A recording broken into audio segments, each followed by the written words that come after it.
গণ অধিকার পরিষদের সভাপতি ও ডাকসুর সাবেক ভিপি নুরুল হক নূরের ওপর হামলার ঘটনায় বিবৃতি দিয়েছে অন্তর্বর্তী সরকার।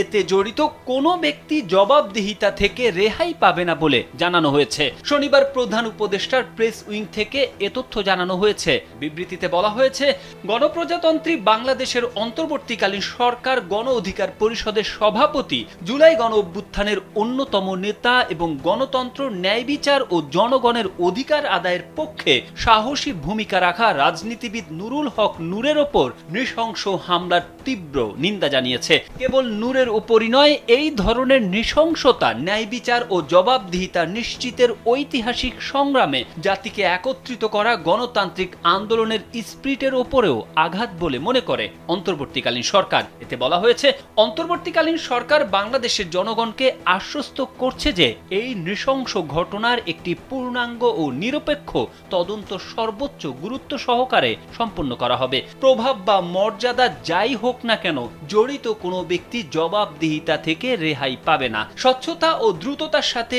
এর বিচার সম্পন্ন করা হবে। তাৎক্ষণিকভাবে নূর এবং তার দলের অন্যান্য আহত সদস্যদের চিকিৎসা কার্যক্রম পর্যবেক্ষণের জন্য একটি বিশেষায়িত মেডিকেল বোর্ড গঠন করা হয়েছে। প্রয়োজনে তাদের উন্নত চিকিৎসার জন্য রাষ্ট্রীয় খরচে বিদেশে পাঠানো হবে বলেও বিবৃতিতে জানানো হয়।